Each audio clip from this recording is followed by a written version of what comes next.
It is time to get out of pocket. I'm your host, Michael Davis, right here live on Boom Broadcasting. Yes, it is that time. We will have the commish, Wayne Thomas, in here a little later. Uh, super excited to have Wayne in. He's doing great stuff with Jason on Sideline Savants, which Jason debuted his NBA podcast, 3 from Deep, this past Monday. Got a chance to watch it. He did a great job. If you haven't done that, check it out. Quick Hits dropped this morning with Shannon Smith. Wishing you all a happy Halloween. And then, of course, I had to talk to my dad a couple hours ago at 3 p.m. for Dad and the Boys on Fans First Sports Network and Boom Broadcasting for the Dad and the Boys podcast. And my dad is hurting right now because I'm about to do these top quarter rankings, ranking my top 8 NFL teams. And he knows as well as I do, I ain't ranking the Dallas Cowboys up here. Well, as you guys know, we start off every Tuesday afternoon here on Out of Pocket, giving you my top 8 NFL teams. Now, before Wayne gets on, we'll go through this list. I wanted to share the list from last week.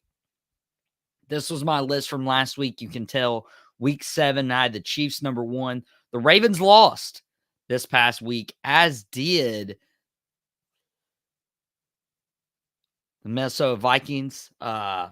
It's not been all roses and rainbows for some of these teams. Obviously, the Vikings losing to the Los Angeles Rams last Thursday night. In addition, the Baltimore Ravens getting caught at home or getting caught on the road against a division opponent, the Cleveland Browns, who had just lost to Deshaun Watson, and Jameis Winston stepped up. And so there's always that weird familiarity with division rivals. And so I want to see how much that impacts Baltimore, who was previously ranked number 2 in these top quarter rankings. Well, without further ado, we're going to get Wayne here in a few minutes. Want to cover these teams. Come in at number 8, I do have the Minnesota Vikings, who, yes, did lose this past week. They drop a few spots here. They started out pretty good. They started out 5-0. They were the last undefeated team remaining, along with the Kansas City Chiefs.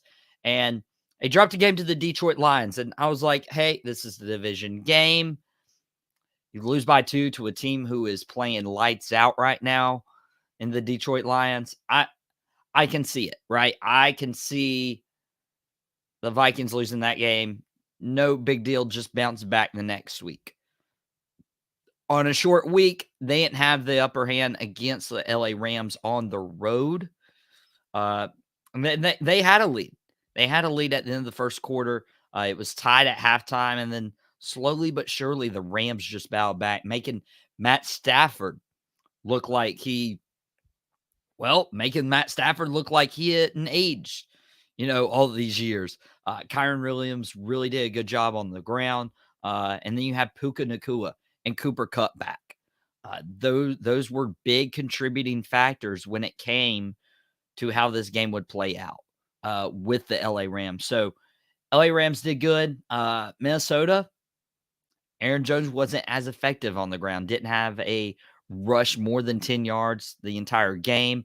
Sam Darnold did okay. 18-25, 204 yards, 2 touchdowns. A lot of that was to Justin Jefferson. But now I'm starting to see, hey, Jordan Addison, as much trouble as you got in this offseason, you have to step it up, my guy.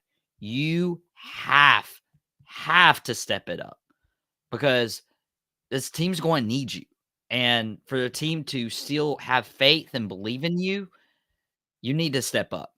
Now, it could be a situation, we'll talk about it later. We're seeing a lot of star wide receivers get traded. Wayne's going to talk about his team picking up a star wide receiver today, literally this afternoon.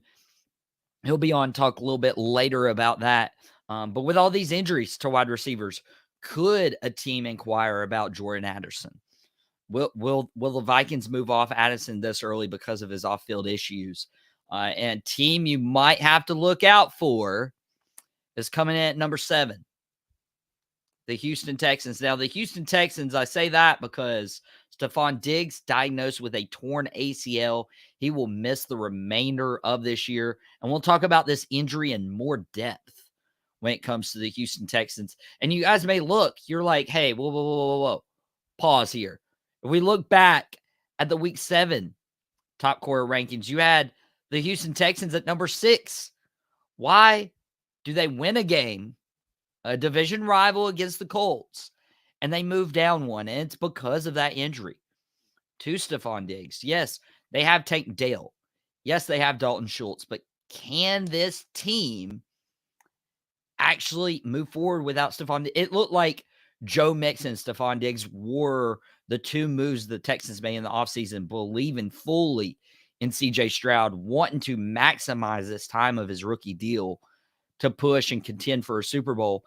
Mixon was a move in that direction. Stefon Diggs was a move in that direction. And you can't account for injuries. Stefon Diggs, torn ACL, out for the year. Who's going to step up? Tank Dell hasn't done that great. I know, because he's on one of my bazillion fantasy football teams. He hasn't done that great. Where's Nico Collins? Where Dalton Schultz? You need to start stepping it up too. Since you no longer have those distractions with the practice facility, you guys step it up as well. There is still hope in Houston after Stefon Diggs got hurt, but it's not good enough. They come in at number 7. Come in at number 6 is Stefon's former team, the Buffalo Bills.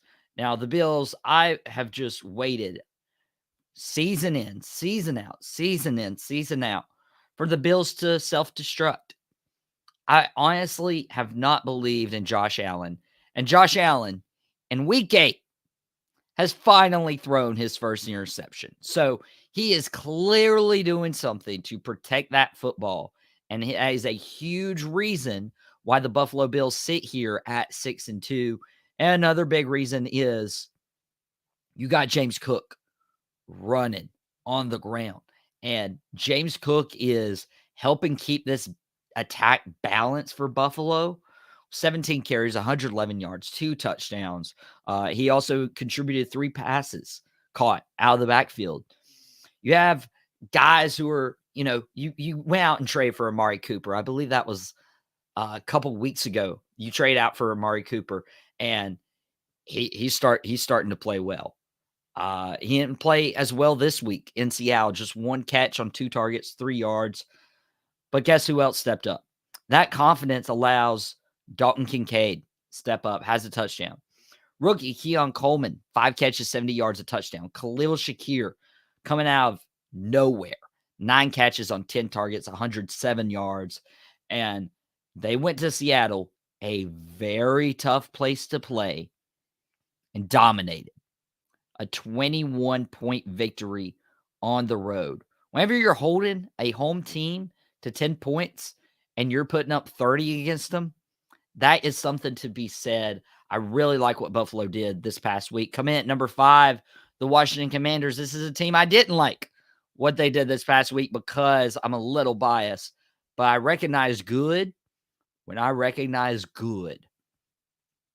Jane Daniels is good.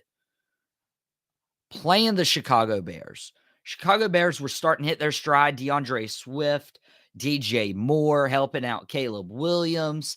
And the Chicago Bears were playing a Dan Quinn defense. And first half shut out. Second half came back, kept going. They actually took the lead. Chicago did. Could have been their first road win. Could have been Washington's first home loss. And that's what it was looking like until Jane Daniels hit a Hail Mary to former Dallas Cowboy Noah Brown. And guys, this is what Washington is right now, and this is why I think we should be concerned. And I want to talk about it in more depth when I get the commish Wayne Thomas in here from Sideline Savants. But you have Austin Eckler. Everybody's like, yeah, he's washed. He's not that good. Get rid of him. You got Scary Terry, who has been here through thick and thin, hasn't left the team, has some of the worst quarterbacks. He's getting up there. Zach Ertz, dismissed by Philadelphia, dismissed by Arizona. Noah Brown, who couldn't get above in the Dallas Cowboy depth chart. When the Cowboys are looking around like, who's our number 2 receiver? Who's our number 3 receiver? And Noah Brown's making plays for Washington. You get Dan Quinn, who had a meltdown when it came to Atlanta. 28-3 in the Super Bowl, the worst blown lead in football history, in sports history. And Dan Quinn is showing that not only can he turn around a historic, horrible franchise, but he can do it with pieces that on the defensive side, people said were wash. People said were role players. Bobby Wagner. Jackson Cordray has come on this show several times and said Bobby's washed. I got so much grief about it. Frankie Louvu, somebody dismissed from the Panthers. Jeremy Chin dismissed from the Panthers. And they're all doing this with a rookie quarterback who was picked second this past year. Washington's doing good. I can't wait to talk to the commish Wayne about more in depth on this game and the trajectories of Jayden Daniels and Caleb Williams a little later on. Like, I'll talk to him about his favorite team. That drops from 2 to 4 in these top quarter rankings. I got the Baltimore Ravens. Now, everybody sees and knows how high I am on the Ravens this year. Didn't start out hot. That Chiefs game was a little bitter pill to swallow. And the Ravens are 5-3, and you're saying, oh, but the Bills have a better record, and the Commanders have a better record, and guys, it's not about the record, it's about the eye test. Eye test week 1, it looked like Lamar wasn't that dude. Derrick Henry wasn't fitting so well into the offense. Second week goes by, the Ravens lose again. Third week comes, Dallas, and they get right. As Dad said earlier on Dad and the Boys, Baltimore Ravens get right. Lamar Jackson still had a good game. Derrick Henry still had a good game. But you played a Cleveland team who was your division rival. You played them on the road. Those division games are always 50-50. They're always toss-ups. They're some of the hardest games to predict here on Out of Pocket. We do our picks on our last episode before the weekend. I almost picked Baltimore against Cleveland because I'm like, it's a sure thing. But I ended up picking Miami, which that wasn't also a sure thing because they lost to the Cardinals. But I was like, you know what? Let me not take the easy route and let me pick Miami. But I was shocked to see Cleveland win, but I'm not surprised. And I don't think this hurts Baltimore in the long run because they got Lamar, they got Derrick Henry, they got Zay Flowers, Isaiah Likely, Mark Andrews splitting the load at tight end. They still have a good defense. And they got another weapon that I'll talk to the commish here in a couple minutes. Coming in at number 3, we got the Detroit Lions. Now, a lot of people I see are ranking number 2 behind, my number 1. And spoiler, it's been my number 1 for quite some time now. But I look at this game, I'm like, yeah, Detroit's doing good. But at 6-1, I'm looking at who they beat. The Rams, week 1, okay. The Cardinals, week 2, okay. Seattle was 3-0 at the time. Detroit punched them in the mouth, put up 42. And then Cowboys, just absolutely trounced the Cowboys, coming off Detroit's bye, 47-9. Cowboys injury-ridden, and also just not playing well. Minnesota was a good win. Minnesota was a very good win. Quality, 31-29, beating the Vikings, the first team to beat the Vikings. I mean, if you tell me you beat the Tennessee Titans, yeah, you put up 52 points.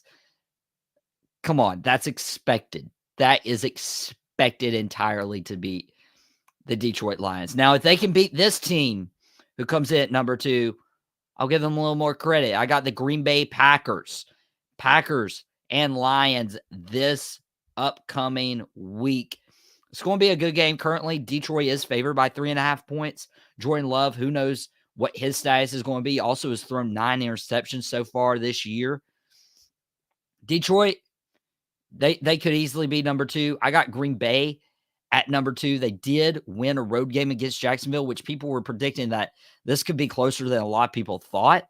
But Josh Jacobs turning back the clock, which is really taking a lot of pressure off Jordan Love. Again, there's all these receivers in the world. Green Bay comes in at number 2. And then, of course, it goes without saying, the Kansas City Chiefs are the number one team. They are the only undefeated team. They are back-to-back Super Bowl champions. They just got DeAndre Hopkins, 2 catches, 29 yards in his Chiefs debut this past week. Travis Kelce showing you that he still has it, 10 catches, 9 yards, a touchdown. Xavier Worthy, a touchdown in his own right. Kareem Hunt, talk about turning back the clock. Kareem Hunt in a Chiefs jersey, turning back the clock, had a touchdown in his own right on the ground. And Pat Mahomes, he can throw an interception. It don't matter. He's winning the game. And unlike Baltimore, who dropped a game on the road against a division rival, Kansas City comes in, and I feel like they're hungry for a third Super Bowl. Dare I say it?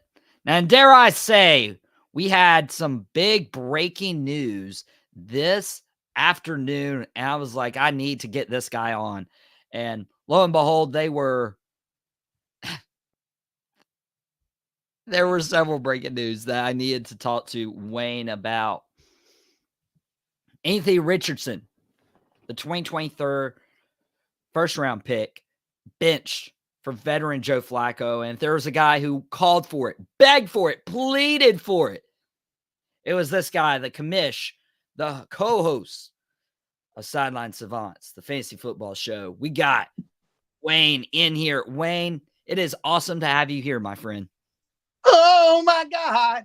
When I saw that news of Joe Flacco and you'd sent me a text message, I got super pumped, and I couldn't wait to get on here. My quarterback, my Tom Brady, my elite Joe Flacco back in the starting lineup. It's a beautiful thing.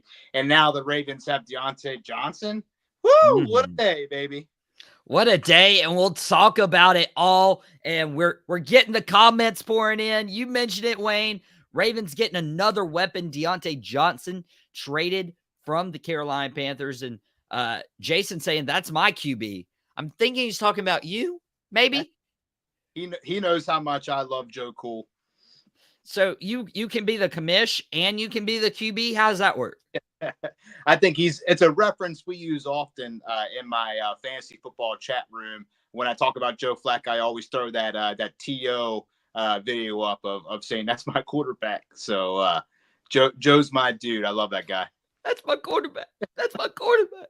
That's my quarterback. Tony That's Romo was my quarterback. But yeah, dude, I was kind of blown away by this for two different reasons. One, what this means for the Indianapolis Colts. And one, what it means for rookie quarterbacks as well, or young quarterbacks, if you will. Anthony Richardson being the second of the top quarterbacks taken in last year's draft to be benched for a veteran that other teams had given up on. The Colts also, I mean, they just lost to Houston at 4-4. The Texans getting some breathing room in that division. But when it comes to the wild card, maybe they're hoping Joe Flacco helps them out a little bit in terms of a wild card push. What do you think? Yeah, I mean, absolutely. I mean, that offense they have going for them right now is a champion caliber offense. They have some major weapons. Joe Flacco has the arm to get the ball down the field. We saw that when he played for him. I mean, he was the comeback player of the year last year. He led the Browns to the playoffs. Not to mention, I know there's a lot of talk about the Colts giving up on Richardson, but Richardson gave up on the Colts. You saw it this Sunday when he tapped out of the game. And I mean, he even said, "Hey, I'll be honest with you. I was just tired." You don't do that. What was that? So you got Joe Flacco, who's proven to throw over 200 plus yards a game and multiple touchdowns. And then you got your rookie quarterback who can't even take a run without getting too tired to tap out. So you can't blame the Colts for this move. And that's kind of crazy, especially like it's no secret. Like running backs will be like, "Hey, I need a play or two." Wide receivers, "Hey, I need a play or two." I don't know of a quarterback who would be like, "Hey, sub me out." Right. Yeah. That was crazy. And I think I wouldn't be surprised if that was what made Jimmy Irsay and the Colts look at that and say, "Hey, let's throw Joe in there." And you also look at Anthony Richardson is not the first quarterback benched from that class. Literally a year ago, we're talking about Bryce Young, C.J. Stroud, who was the better option there. Anthony Richardson. There was hype around Richardson, but he gets hurt, misses a lot last year, comes back. Oh, what's his offense going to look like with Anthony Richardson now? And we've seen it. It's not been great, but dude, I don't know what to do with quarterbacks now. Are we entering an age where you basically just have to say, you know what? We're not going to start them because we're putting them out too early and either they're not ready in terms of the NFL play style or they're not mature enough to, hey, I'm not going to sub myself out. Yeah, I'm a big fan of letting them sit on the sidelines for a couple years and let them develop. Never been big on getting them out right away. I mean, look at the quarterbacks that are playing now that we disregard that their careers were over and they're balling out. I mean, let them learn. I mean, you can't. You put them out on this field, you expect them to be great immediately, and then we say their careers are over, and that's a shame. It's not the end for Anthony Richardson, and the Colts said from the start that we have to have patience with this guy, and I think having patience with him doesn't always look like feeding him to the wolves or letting him continue to lose games the way he's losing. Sometimes it's learn from the guy who has done it before and sit back and let's just take our time with him. They did it with Jordan Love and look what he's doing. So let's just have some patience with some quarterbacks. Let them develop. Let them learn from the veterans. Yeah, and Joe Flacco has obviously done it for your Baltimore Ravens. I do want to throw this comment back up. Prez got the locks flowing tonight. Eat Trevor Lawrence. I really appreciate that. Appreciate that. I'm jealous. I do want to shout out my hairstylist, Lawrencine. She's been fantastic. Gave me a trim today, so we got the locks on full mode right here. I wear a hat, Michael, because I'm not as blessed as you are. You know what? I would throw up the hat too, but maybe next time when I get you on, I'll put the backwards hat on in memory of the commish Wayne Thomas. And the Colts, give it to them. They are just 4-4 right now. Of course, they dropped that game to Houston, but looking at the schedule coming up, it looks brutal. You got Minnesota on the road. You got the Bills. You got the Jets, which could be a relief when you look at you have to play the Detroit Lions the week after. And then it's December where the schedule gets easier with the Patriots, Broncos, Titans, Giants, Jaguars, a very favorable final 5 games on their schedule when you enter December. But do you think, because Colts are currently slated at the 8th spot, just missing the playoffs right now, do you think that Joe Flacco can keep them in playoff contention until they can get to easier games in December? I think he has a heck of a better shot than Anthony Richardson did, and that's kind of the point here. I mean, look at the teams he's going up against. They're probably likely going to be playing from behind, and you need a guy that can throw the ball down the field. And the numbers show you that Michael Pittman, Josh Downs, Alec Pierce, they do a lot better when Joe Flacco is throwing on the ball. And speaking of, Wayne does a fantasy football show. Sideline Savants drops Wednesdays at noon. He'll drop another one tomorrow. It's also pretty cool because Alec Pierce just, for some reason, helps a fantasy football team out of the blue. And you're like, I don't have enough faith and confidence that this will keep going. But it's like, I need to I don't want all those points on my bench.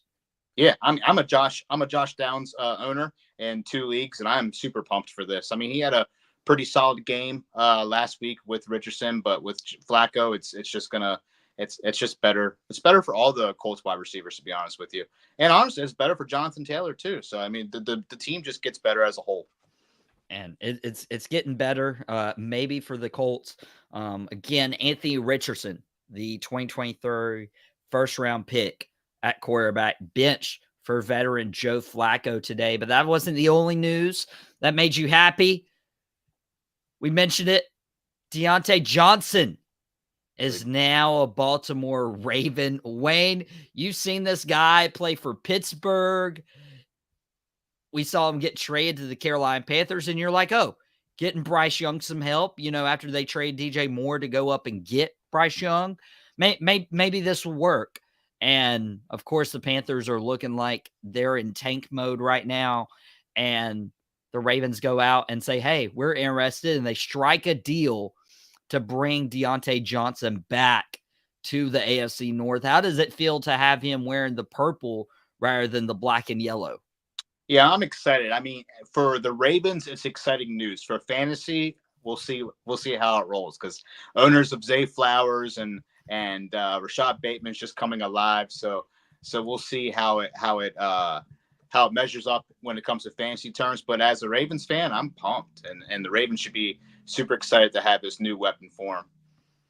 Why do you think the Baltimore Ravens made this move? Because I mean, I really was hesitant about even dropping them from 2 to 4 after that Cleveland loss because I am really happy about this Baltimore Ravens team, what they look like. It looks like they can legitimately pose a threat in the AFC playoff picture.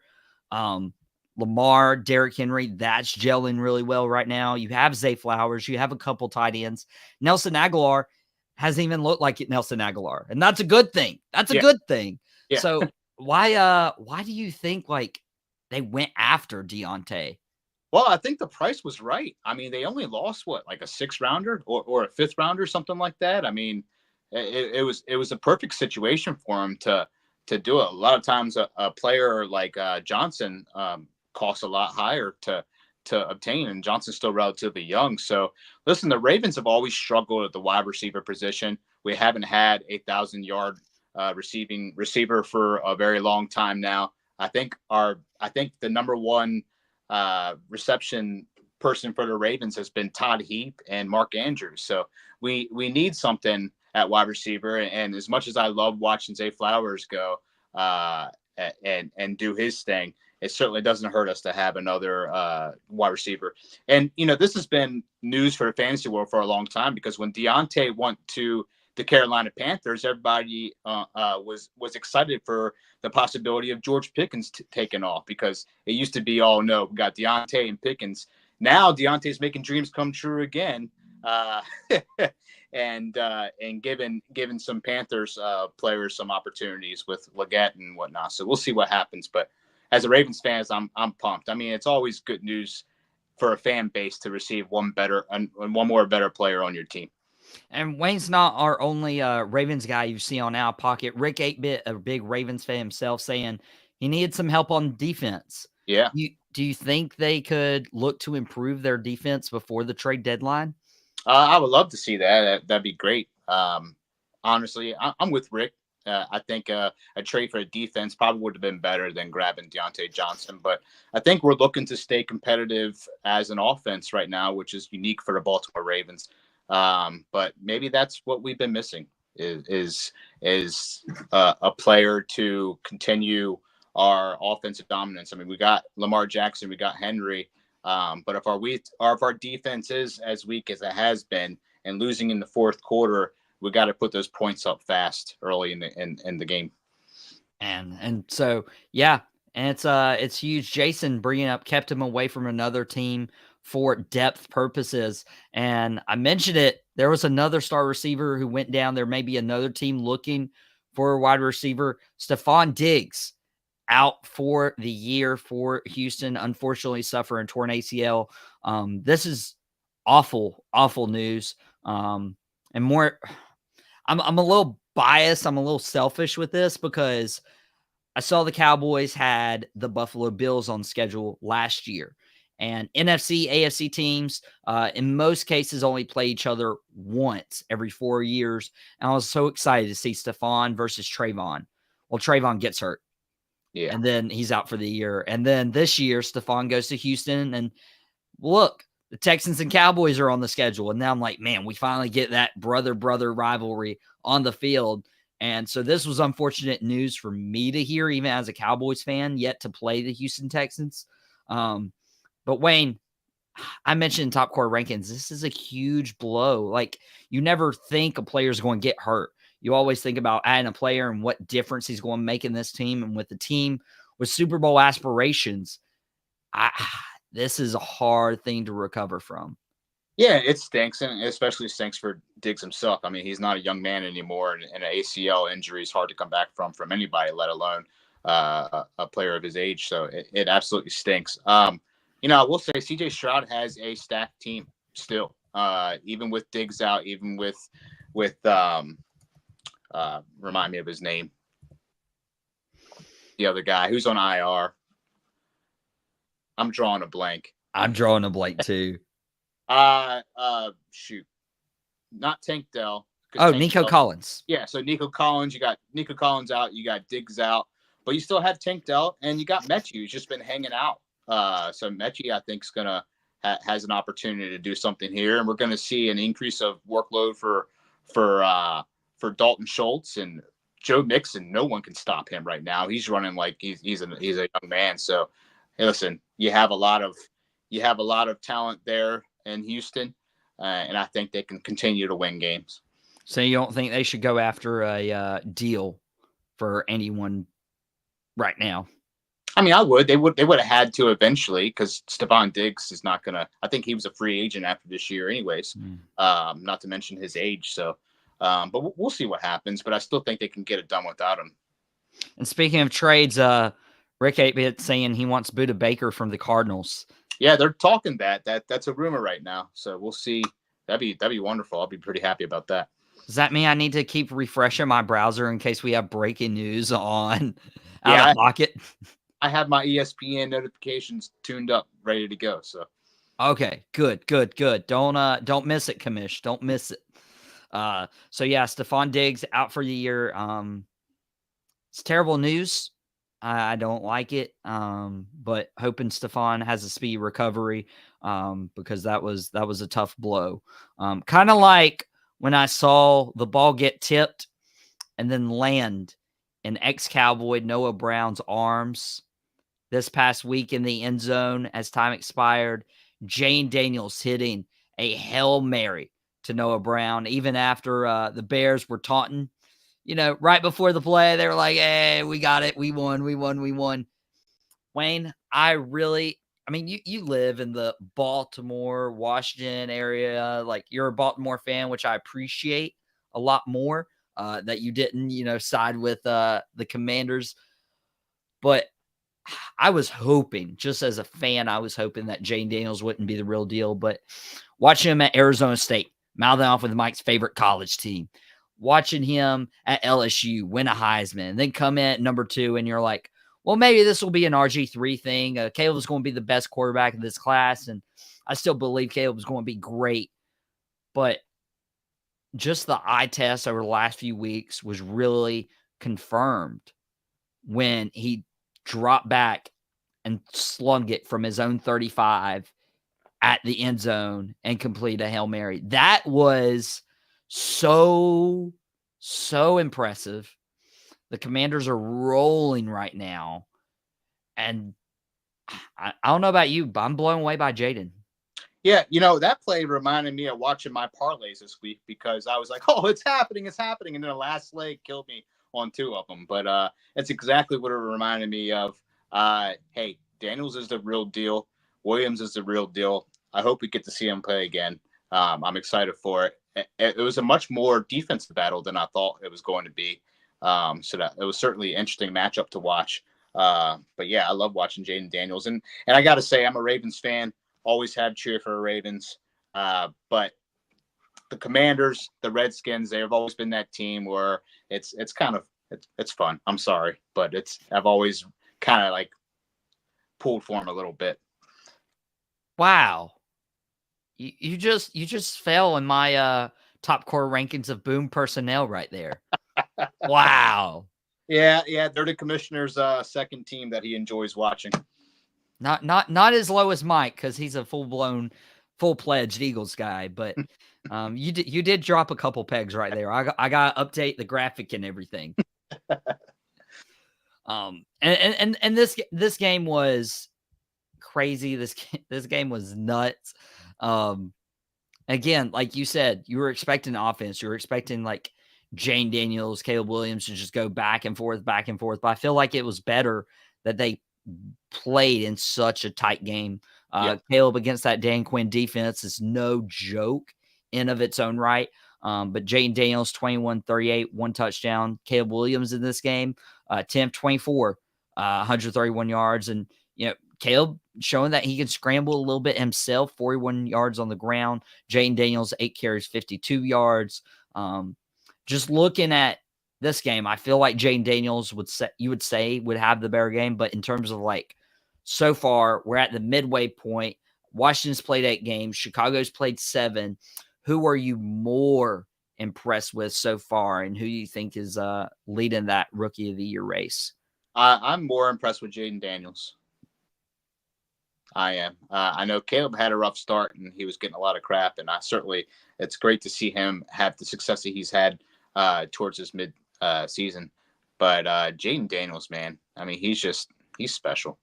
Do you think it's going to sustain throughout the year? Oh, and Rick 8-Bit bringing up a good point. He's benefiting from Cliff Kingsbury, who was originally in Arizona. He's now in Washington helping out the offense. That's a pretty big help too for a rookie quarterback. Yeah, I do. I think he can sustain. I think he's got a better team behind him. Obviously, he has a great coach. I'm a big Jaden Daniels fan. He's fun. He would be a lot more fun to watch if he wasn't in Washington. But Jason saying Rookie of the Year submitted that this weekend. I'd say there's still hope. Let's get through the entire year, but it's looking like Washington hit the jackpot with who they selected. And unlike Bryce Young and Anthony Richardson, I think Caleb Williams and Jay Daniels are going to be playing on their teams for quite some time. Yep. Well, Wayne, we've gotten through a lot of our topics today. I know you got to prep for Sideline Savants tomorrow, dropping at noon. What can the people expect right there? As always, we're going to do our starts and sits. We're going to talk about some great rookie performances, as we've covered already on this show. Who knows what else is going to happen? I got New York by my side. You never know what's going to happen with New York by my side. And shout out to him. He had a heck of a first episode for his new NBA podcast. So you guys check that out. New York's doing fun things. I'm happy to have him as my partner. Check him out.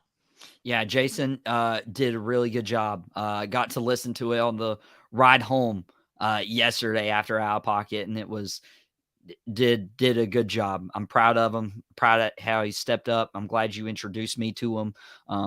And boom, it's really about men and women. We'll add some women to the team here very soon. It's about. I'm working on getting Emmy to come on with me, my wife. So we'll see that eventually. We're getting there. We're getting there. Let's go. We started this on July 1st. I'm doing math live on air. We're about to hit our 4 months right now for Boom Broadcasting on the 1st, which I believe is this Friday. And I am so pleased and happy that yes, Rick 8-Bit. I know, 4 months. Thank you. He had to use his fingers, but he just didn't have the embarrassment of doing it on air. But yeah, it's been 4 months almost for Boom Broadcasting, and between Wayne and Jason and all the other content creators, all the guests who have come on our shows, they've been a huge part of it, as well as the people watching and tuning in and, taking time out of their day to just support and be entertained. And I hope you guys have gotten that through the first 4 months. But we got New York dressing up on the Halloween episode. Kamish, you dressing up? I don't really have much to dress up as. I think I'm just going to dress up as a podcaster. But besides that, we'll see what happens. We'll see. We'll see what happens. Appreciate the love, Kamish and the Prez. Rick 8-Bit, happy 4 months. You all do a great job and appreciate all the shows you just do. I appreciate you. One of my biggest supporters since day one has been Rick 8-Bit, and the amount of stuff he shares, the amount of stuff he watches. I don't know how he finds time for it all. He might have a secret gift or a talent. And then podcast me. MD better not put me on. You know what, Shannon? We figured out everything with the the Cowboys 49ers game. Me and my dad had a podcast earlier today. I don't want to relive it. Thursday we'll have more stuff to talk about, like, potentially the World Series game 4 tonight. Dodgers could sweep the Yankees, or the Yankees could keep it going. You just did the gesture. You think it's done? It is done. It is a sweep, baby. Okay. Is that your prediction? Do you think that'll age well by Thursday? That's my play on Fanatics right now, so I hope it's done. We'll see.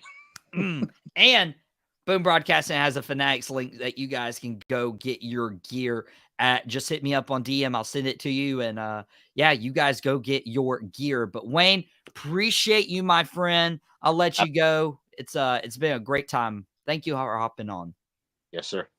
Peace. All right. Check you out later. Jason saying New York is sad. Yankees are toast. And you know what? That's okay. You also didn't win the Monday Night Football game. Daniel Jones again ruining his record on primetime games. But guys, this has been a good show of Out of Pocket. We're going to, bounce a little bit early. Got a lot of things to prep for. Again, we had quick hits drop this morning, 9 a.m. by your guy, podcast_Smitty. We also had Dad and the boys, myself and my dad, Mac, talking about that Cowboys 49ers game. I will say this. I don't want to spoil it for you guys, but I have done this podcast. This was our 25th episode with me and my dad. And as much as he loves his Cowboys, I was very shocked at how that conversation turned about from the get-go. So much love, Jason. Boom Broadcasting. Let's go. Let's go, guys. It's Out of Pocket with Michael Davis, Boom Broadcasting. Be sure to tune in tomorrow for all the stuff happening. I'm going to start forgetting stuff, but we got Sideline Savants at 12. We have Lombardi Party at 6. We have the Drop the Mic Wrestling Podcast at 3 p.m. We got Freaky Night Dynamite Nightcap tomorrow night, hosted by Mouthing Off with Mike. And then Thursday, get here. And It Stinks from Sean Lucas. It's Dugout Debrief from Chris DeLuca, who's going to be watching the World Series Game 4 tonight like a hawk. But this series lasts more than 4 games, by the way. Yankees find a way to win tonight and stay alive. And then, of course, Out of Pocket. We'll be back 5:30 p.m. Eastern Time on Boom Broadcasting right here at its new home for the last 4 months. And like Rick 8-Bit said, happy 4 months. But I appreciate you guys, and I appreciate the great job that you guys are doing, whether it's my content creators or my audience. You guys mean a lot to me. I appreciate the support. I appreciate the love. And guys, that's a great way to end Out of Pocket today. We'll be back on Thursday. Can't wait to see you here. Well, that's it. I really hope you enjoyed it. We had a ball making it. Thank you very much.